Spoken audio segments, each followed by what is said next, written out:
आज की चर्चा की शुरुआत करते हैं कन्फ्यूशियस के एक बहुत ही गहरे विचार से।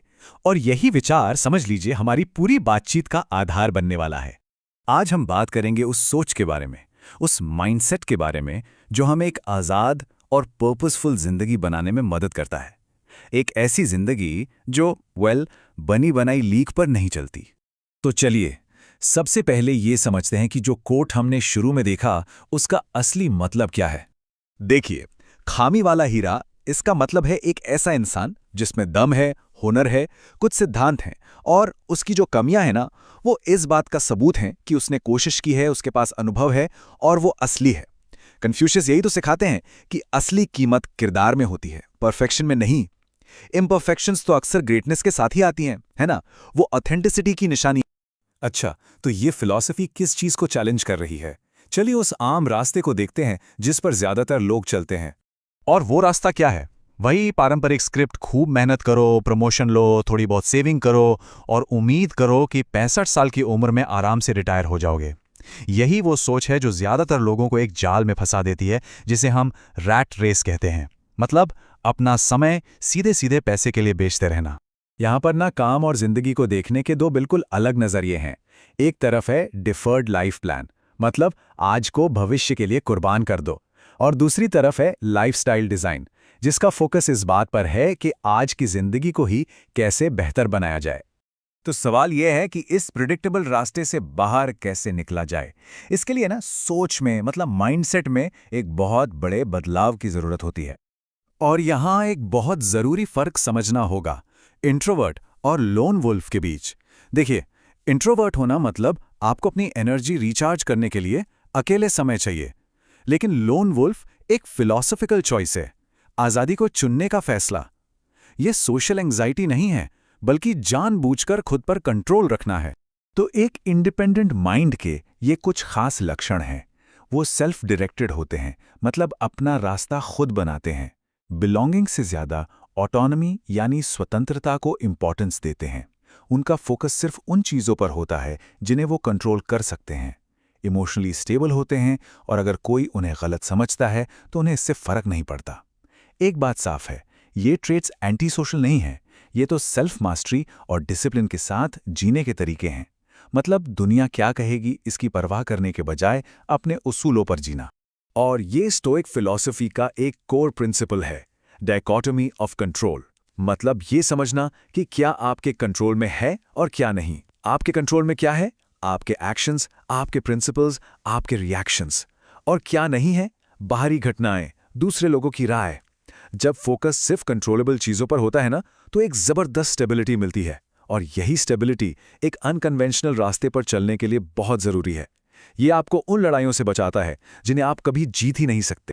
जैसा कि मार्कस ऑरेलियस ने कहा था, आपका भीतरी गढ़ सार्वजनिक राय से ज्यादा मायने रखता है।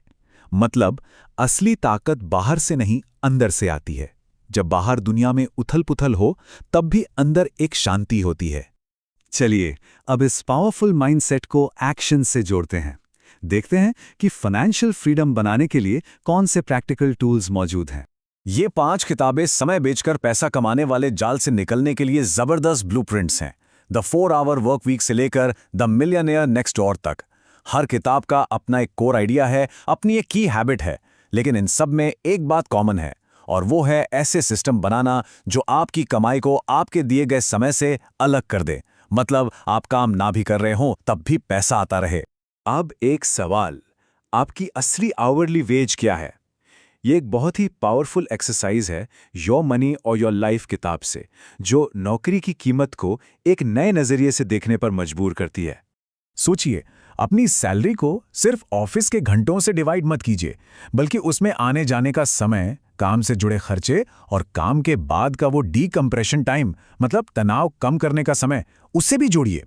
जब ये सब हिसाब लगाएंगे ना, तो अक्सर पता चलता है कि हमारी असली कमाई हमारी सोच से कहीं ज्यादा कम है, और ये एहसास खर्च करने के पूरे तरीके को बदल सकता है। और फिर आता है क्रॉसओवर पॉइंट।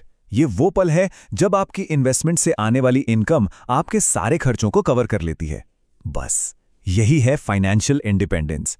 ये वो फिनिश लाइन है जहां काम करना एक चॉइस बन जाता है, मजबूरी नहीं। ये आजादी का सिंपल सा गणित है। तो हमने माइंडसेट की बात की और फिर प्रैक्टिकल फाइनेंस की। अब इन दोनों को एक साथ लाते हैं और देखते हैं कि इस पूरे सफर का असली मकसद क्या है। देखिए, लक्ष्य सिर्फ फाइनेंशियल फ्रीडम नहीं है, बल्कि सॉवरेनिटी है। सॉवरेनिटी मतलब अपने उसूलों पर जीने की आज़ादी। मतलब आपके पास वो बाहरी रिसोर्सेज भी हों जो आपकी अंदर की इंडिपेंडेंट सोच को सपोर्ट कर सकें। ये मन और पैसे दोनों की आज़ादी है। तो सॉवरेनिटी तक पहुंचने का रास्ता क्या है? सबसे पहले, परफेक्शन से ज़्यादा सब्सटेंस को अहमियत देना। दूसरा, उस प्रिडिक्टेबल रास्ते के जाल को पहचानना जिस पर सब चल रहे हैं। तीसरा, एक इंडिपेंडेंट स्टोइक माइंडसेट बनाना। और चौथा, फाइनेंशियल फ्रीडम के लिए जो प्रूवन ब्लूप्रिंट्स हैं उन्हें अपनी ज़िंदगी में लागू करना। ये स्टेप्स हमें एक फॉलोअर से अपने जीवन का क्रिएटर बनाते हैं। ये जो इनर सिटाडेल है या भीतरी गढ़, ये एक ऐसा मन है जो आज़ाद है, डिसिप्लिन्ड है और जिसे अपने अंदर ही पर्पस मिलता है, और इसे सपोर्ट करती है एक ऐसी जिंदगी जिसे आज़ादी के लिए ही डिज़ाइन किया गया है। ये दिखाता है कि जब फिलॉसफी और प्रैक्टिकल एक्शन एक साथ मिलते हैं तो क्या होता है। एक ऐसी जिंदगी जो अंदर से भी मजबूत है और बाहर से भी। तो बात घूम फिर के वहीं आ जाती है, एक बिना खामी वाला कंकड़ बनना है या खामियों वाला हीरा। मतलब क्या हमें एक चमकदार परफेक्ट जिंदगी का दिखावा करना है, या फिर एक ऐसी जिंदगी बनानी है जो शायद परफेक्ट ना हो लेकिन जिसमें दम हो, जिसमें सब्सटेंस हो। ये एक ऐसा सवाल है जिसका जवाब हम सबको खुद ही ढूंढना